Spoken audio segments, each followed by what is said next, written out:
নন্দকুমারকে ইস্টবেঙ্গলের বহু যুদ্ধের সৈনিক বলা যায় কিনা তা নিয়ে মতভেদ থাকতেই পারে, তবে এটুকু নিশ্চিত যে গত কয়েক বছরে কঠিন সময়ে লাল হলুদের হয়ে গুরুত্বপূর্ণ অবদান রেখেছেন তিনি।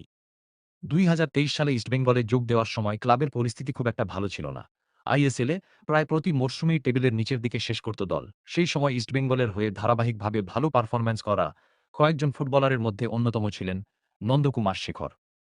তার গোলেই দীর্ঘ প্রতীক্ষার পর ডার্বিতে মোহনবাগানকে হারানোর স্বাদ পায় ইস্টবেঙ্গল। শুধু তাই নয়, সুপার কাপ জয়ের পথেও গুরুত্বপূর্ণ ভূমিকা নেন তিনি। ফাইনালেও গোল করে দলকে চ্যাম্পিয়ন হতে সাহায্য করেন।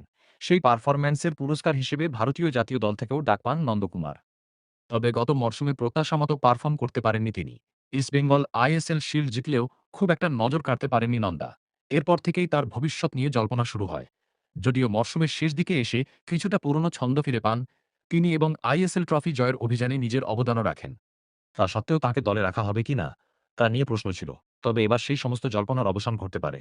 শোনা যাচ্ছে নন্দকুমারকে ২ বছরের নতুন চুক্তির প্রস্তাব দিয়েছে ইস্টবেঙ্গল। এখন দেখার শেষ পর্যন্ত নন্দা কি লাল হলুদ জার্সিতেই নিজের ফুটবল যাত্রা চালিয়ে যান, নাকি তার ক্যারিয়ারে শুরু হয় নতুন অধ্যায়।